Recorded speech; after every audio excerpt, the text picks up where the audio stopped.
mais um entrevistado.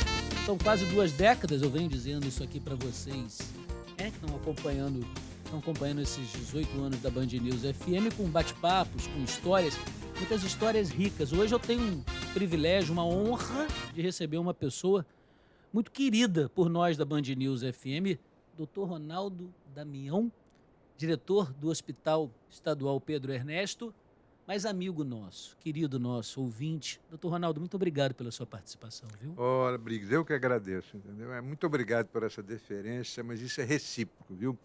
Todas as vezes que eu tenho um convite, eu sou convidado para dar uma entrevista na Band, eu venho com a maior alegria e fico muito feliz por isso. E logo vem na minha memória a lembrança do Boechat. Boechat era um cara incrível, faz uma falta imensa, e a gente teve uma história muito bonita com ele, com as nossas atividades com a Semana da Saúde. Aliás, tem uma história anterior, sabe, muito curiosa. Eu fui presidente da Sociedade Brasileira de Urologia entre 1997 e 1999. Eu já conheci o Ricardo, né? Aí eu precisava divulgar o congresso. E aí eu procurei por ele, nós fomos almoçar ali num restaurante que tinha no Flamengo. Eu disse para ela: Ricardo, você precisa me ajudar a divulgar o congresso no Brasil, mostrar a beleza do Rio de Janeiro, né? O pessoal do Nordeste, principalmente, São Paulo é muito atraente, mas o Rio de Janeiro tem as praias maravilhosas, né? E todo mundo que é do Nordeste tem algum parente aqui, quer vir para cá. E o Ricardo me ajudou com isso. Olha, ele falou: olha, Damião, eu não tenho disponibilidade para isso, mas eu vou te arrumar uma pessoa para isso. E me arrumou. E essa pessoa me ajudou muito a divulgar o congresso. Então, tenho uma saudade enorme do Ricardo, sempre ajudou muita gente. Eu tenho algumas lembranças do senhor na nossa Semana da Saúde, que começou na Cinelândia. O Boechat, e uma vez, inclusive, eu estava na Semana da Saúde no ar, aí entrou o Boechat, eu passei para o senhor e vocês batiam aquele papo, e o Boechat sempre também com muito carinho com o senhor, né? E muita gratidão do senhor participar da Semana da Saúde, sobretudo falando das questões da prevenção do homem, né? Da importância da prevenção do homem. Como é que começou essa relação? O senhor já tinha esse contato com o Boechat, mas como é que começou essa relação para o senhor participar? E agora o senhor tem cadeira cativa com a gente da Semana da Saúde. Olha, é verdade, eu já tinha amizade com o Boechat há muito tempo, né? Mas essa atividade, ela começou numa parceria da Band com a Secretaria Estadual de Saúde e a Hemorrio. O Boechat chamava muita atenção na necessidade fazer a doação de sangue. Então, o destaque era a Hemorrio, e continua sendo até hoje. O carro-chefe da Semana da Saúde é a Hemorrio, é chamar e conscientizar as pessoas que possam doar sangue, que é sempre muito difícil de ter o estoque de sangue necessário para fazer a reposição dos pacientes internados, submetidos a cirurgias, a traumas, etc. Mas a coisa começou a crescer e então a Secretaria me convocou para que eu pudesse ajudar com a prevenção da saúde do homem, porque a gente tem um trabalho que desenvolve com a saúde do homem. E virou, então, um marco muito grande. E foi juntando outras áreas também, ortopedia, ginecologia, a cardiologia. E hoje, realmente, a Semana da Saúde é gigante. Ampla, imagem, muito. Tem imagem, mama, o cuidado do seio da mulher, né? Isso tomou uma proporção enorme, doutor Damião. Isso, e já acontece não só no Rio de Janeiro, mas também já acontece em outras pequenas cidades do estado também, né? Cresceu muito. E o Ricardo era o carro-chefe disso. Né? Ele que abria, ele que participava. É impressionante. Vem para cá, vem para cá, vem para cá. Ele se gritava desse jeito. Ele gostava, né? Ele era muito apaixonado, ele fazia questão de estar aqui, né? O Boechat, que fazia o Jornal do Rio de São Paulo. Ele vinha para cá. Ele fazia abria questão. Aqui na Cinelândia, inicialmente era só na Cinelândia. Ele abria o evento aqui. Né? O senhor já participou, o senhor tem ideia de quantos, não, doutor? O senhor lembra? Tem mais de 10 já. Eu acho. Desde o início. Nós começamos no início com 4 consultórios, atendendo 200 pacientes por dia. Hoje nós atendemos cerca de 700 pacientes por dia. Agora está previsto em Bangu, agora no final do mês, com 7 consultórios, atendendo em cada consultório cerca de 100 pacientes por dia. São uma média de 700 pacientes por dia em 3 dias. São 2.100 pacientes. E é importante que é uma coisa responsável. Não é somente atender. A gente atende aqueles pacientes que são suspeitos de ter um câncer de próstata ou que têm uma hiperplasia, que precisam ser tratados, ser internados, ser diagnosticados, e nós, então, encaminhamos para a saúde do homem, que fica na Policlínica Piquet Carneiro, e aqueles que precisam ser operados, a gente absorve esses pacientes no Hospital Universitário Pedro Ernesto. É claro que a gente já falou diversas vezes, mas eu acho que nunca é demais falar. Tenho a impressão que o senhor vai concordar comigo, da importância do diagnóstico precoce, porque não é incomum a gente ter acesso a histórias de ouvintes da rádio que eles voltam depois para fazer o preventivo e alguns que já descobriram inicialmente qualquer tipo de alteração, não necessariamente até a doença, mas alguma alteração que porventura poderia se transformar na doença lá na frente. Então acho que nunca é demais, doutor Damião, a gente abordar esse tema da necessidade da prevenção o quanto antes. Fundamental, fundamental, Briggs. A única possibilidade que existe de você curar um paciente com câncer de próstata é se você fizer o diagnóstico numa fase inicial, numa fase ainda que o tumor, a doença está localizada na próstata. Porque se ela já estiver fora da próstata, você não tem mais oportunidade de curar o paciente. Ele vai fazer um tratamento que vai também levar com que a vida dele possa se prolongar, mas a possibilidade de cura é praticamente inexistente. Então, é preciso fazer o seu exame anual. Todo aquele paciente que tem acima de 50 anos ou aquele que tem história na família, precisa fazer isso a partir dos 45 anos. O que é o exame? É fazer uma dosagem no sangue do antígeno prostático específico, o PSA, e fazer o exame da próstata. Se esses exames estiverem alterados, então vai ser encaminhado para fazer uma biópsia da próstata. Se a biópsia da próstata for positiva, faz-se um estadiamento para saber se não tem doença em nenhum outro lugar, e aí então vai ser submetido ao tratamento específico, cirurgia ou radioterapia. Se a doença estiver avançada, vai ser submetido a quimioterapia, hormonoterapia, etc. Então é importantíssimo. A gente sempre chama atenção, a Semana da Saúde, a área da urologia, principalmente visando isso, ao diagnóstico precoce do câncer da próstata e, claro, fazer o diagnóstico de outras doenças dos pacientes que aparecem ali, sob o ponto de vista urológico, e também das outras especialidades que estão presentes ali na Semana da Saúde. Né? Eu estou com 40, vou fazer 47, eu já anotei na minha agenda. Né? Daqui a 3 anos eu vou começar já os meus preventivos. E no intervalo o quê? Anualmente, doutor? Anualmente. Uma vez por ano é o suficiente? Uma vez por ano é o suficiente. Tá. Não há necessidade mais do que isso. Doutor Damião, além da relação que o senhor... Eu costumo dizer tem, sabe? A pessoa quando parte para um outro plano, eu não gosto de usar o passado, não. Se eu me permite, eu gosto de usar o presente, porque a admiração, ela não termina. Né? Essa relação, ela não termina. Né? A pessoa não está aqui fisicamente, mas o senhor tem uma relação, né? Uma admiração mútua com o Boechat. Mas, além disso, o senhor continuou com uma relação muito próxima na rádio.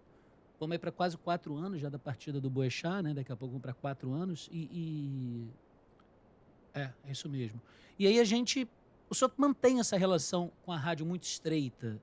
Como é que o senhor avalia a Rádio Band News FM, essa parceria com os ouvintes? A gente conseguiu manter esse DNA, essa pegada?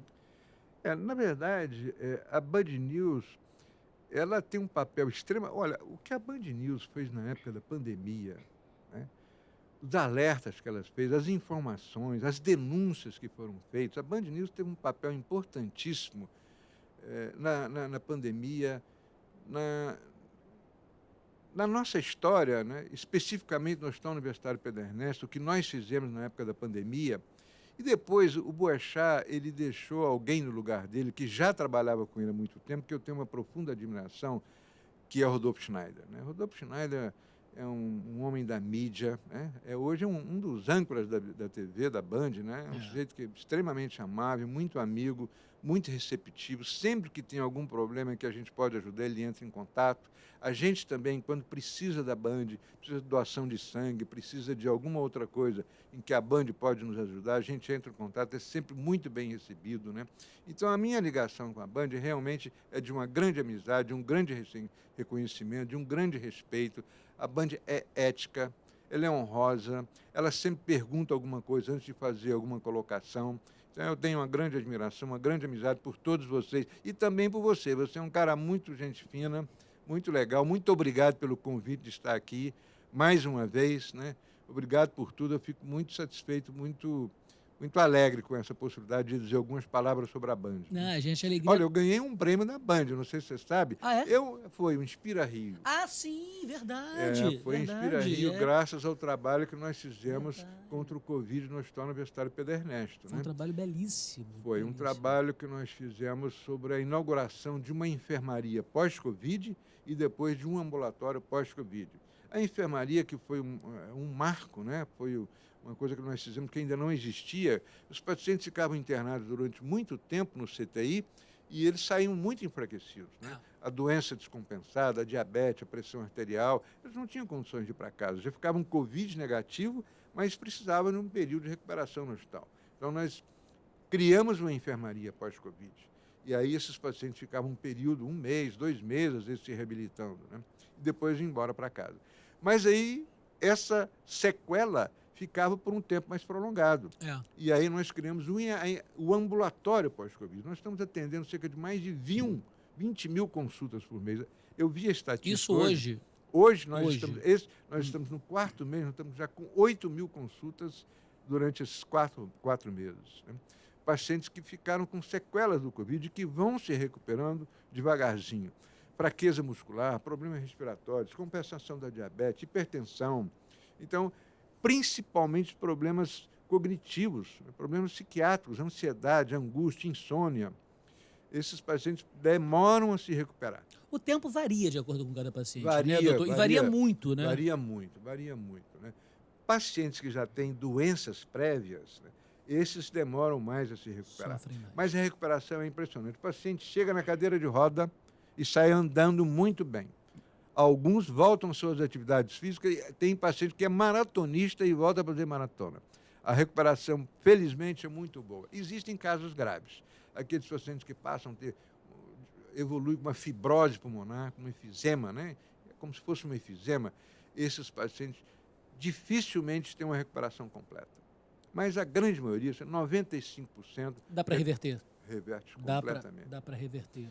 E aí nós ganhamos esse prêmio graças a essa... Justíssimo. E também o reconhecimento da Organização Mundial da Saúde. Fomos também, tivemos a visita da Organização Mundial da Saúde e nos elegeu como um modelo de um ambulatório pós-Covid. Felizmente, foi realmente um acerto muito grande, uma contribuição muito grande que a gente conseguiu dar para a sociedade, para os pacientes que foram acometidos ao Covid. Esse atendimento pós-Covid hoje, ele se mantém, doutor, ou ele está numa linha de declínio, esse acompanhamento que tem Olha, você sabe, eu trouxe até uma estatística aqui para te mostrar, sabe? Ótimo. Ele se mantém. Mantém, curiosamente, né? Se mantém, né? Olha, aqui, no ano de 2021, nós tivemos 22 mil atendimentos, 912. Do ano de 2022, 28.122. Agora, em 2023, nesses 4 meses, nós estamos com 7.524. Então, nós tivemos 28 no ano passado. Vai bater mais ou menos esse número. Então, né? Pela proporção, nós estamos em maio, a gente vai fechar parecido. Continuando isso, a gente fecha parecido. É importante esclarecer que isso não é um número de pacientes, é um número de consultas. Tá. Ou seja, entendeu? O mesmo paciente... Exato, porque quando vem um paciente, é detectado que ele tem um problema que precisa de fisioterapia, ele passa por vários especialistas. Ele vem a primeira vez, ele precisa de um assistente social, nutricionista, fisioterapeuta, cardiologista, e frequentemente eles precisam voltar no fisioterapeuta. Ele precisa fazer a sua recuperação muscular, no pneumologista, controlar a diabetes, no endocrinologista. Então, não representa o número total de pacientes, mas o número total de consultas. De consultas. Então, está se mantendo. Está se mantendo. E a gente está aí saindo da pandemia, né? Os casos caindo, mas é muito importante o senhor trazer isso, porque isso vem a ser uma demanda. Inclusive, eu lembro que era uma demanda trazida pelos ouvintes da Band News FM de não ter esse acompanhamento, porque até então não se tinha esse acompanhamento. Então, Briggs, a pandemia acabou, está sob controle, mas nós temos uma endemia. Exato, bem lembrado. O Covid continua. Bem lembrado. Né? Bem lembrado. Então, isso é muito importante. A gente tem que continuar tendo o seu Controle. vacinação. Controle, Né? isso. Se você está acometido pelo Covid, você guardar uma certa restrição, de você se afastar, se isolar, que você pode contaminar outras pessoas. Agora, vacinação é fundamental. É preciso cumprir. A taxa de vacinação não está aquilo que a gente esperava. Né? É preciso que a população se conscientize e tome a 4ª dose da vacina que está aí. E agora nós estamos com a bivalente. Com a Então, bivalente, ótimo. Você exato. consegue um ano aí de intervalo para poder se vacinar. Eu fui essa semana no posto de saúde, estava relativamente vazio, um atendimento rápido, e daí a importância da gente se imunizar. Agora, doutor Damião, esse trabalho é muito importante que o senhor desenvolve, como outros trabalhos importantes também lá no Pedro Ernesto, né? O senhor tem trabalhos muito significativos. Aliás, eu queria aproveitar que o senhor me permite, no ar, agradecer muito ao doutor Damião. O doutor Damião é uma pessoa muito humana, porque quando a gente precisa de um socorro, né, da saúde pública, a gente fala muito aqui, doutor, que o seu Antônio, quando ele está precisando, não quer saber se é estadual, municipal, federal, ele quer ser atendido, né? E a gente recorre ao doutor Damião, que sempre nos atende a todas aquelas pessoas que já estão na fila, que já estão aguardando atendimento. É bom a gente acrescentar isso também. Claro. Tem ninguém Existe furando uma fila. regulação, Tem ninguém furando fila. Mas o senhor, sempre que possível, o senhor acolhe a gente. Vocês têm um trabalho multidisciplinar muito importante lá no hospital, doutor. A gente fica feliz com isso, viu? A gente fica feliz. É o nosso papel, né? A gente poder ajudar as pessoas deixa a gente muito feliz também, né? Isso aí é o que você falou. A gente precisa cumprir aquilo que está regulado. A gente não pode ficar passando os outros na frente, né? Não. A gente tem que cumprir a regulação, né? Evidentemente, aqueles pacientes que estão mais graves, que precisam ser atendidos mais precocemente, senão a doença pode evoluir, levar a consequências maiores, a gente tem sempre uma solução maior. Estende o atendimento. Agora nós estamos, por exemplo, planejando mutirões. O que aconteceu, Briggs, durante a pandemia, houve um volume de pacientes muito grandes que ficaram represados, porque não podiam ser internados. Né? Então, agora, o foco nós estamos tendo, inclusive da Secretaria Estadual de Saúde, o Brasil inteiro, o país, em câncer e doenças cardíacas, né? Porque esses pacientes ficaram, de uma certa forma, represados. E sedentários. E sedentários, exatamente. Tem pacientes que estão com doença oncológica, um câncer de próstata, um câncer de pâncreas, um câncer de intestino, que está precisando fazer o tratamento. Então, nós estamos planejando mutirões para tentar resolver isso. As biópsias, muitos pacientes precisam ser biopsiados, que têm massas tumorais no pulmão, no fígado, na próstata, no rim, e que precisa ser diagnosticado corretamente e que estão aguardando um tempão para isso. Né? Pacientes que precisam fazer quimioterapia. O país está mobilizado para fazer isso. O Ministério da Saúde, junto com as secretarias estadual, municipal, estão mobilizados para que isso possa ser realizado de tal sorte que possa diminuir essas filas e esses pacientes possam ser encaminhados e tratados de uma forma mais adequada. Né? Doutor Damião, eu gostaria muito de agradecer ao senhor por ser ouvinte da gente, por nos dar essa honra e essa alegria. Muito obrigado por esse bate-papo e por considerar a gente lá no dial do seu rádio. Eu que agradeço. Quero deixar aqui meu abraço carinhoso para o Rodolfo. Né? O Rodolfo está em São Paulo hoje, né? Está lá na Garoa. Está morando lá em São Paulo. Muito obrigado pelo seu apoio, um apoio que continua da Band News, a Semana da Saúde. Muito obrigado pelo seu convite. Eu fico muito feliz com isso. E sempre, contem comigo, sempre que a gente puder fazer alguma coisa, estamos juntos. Muito obrigado, doutor. Um abraço.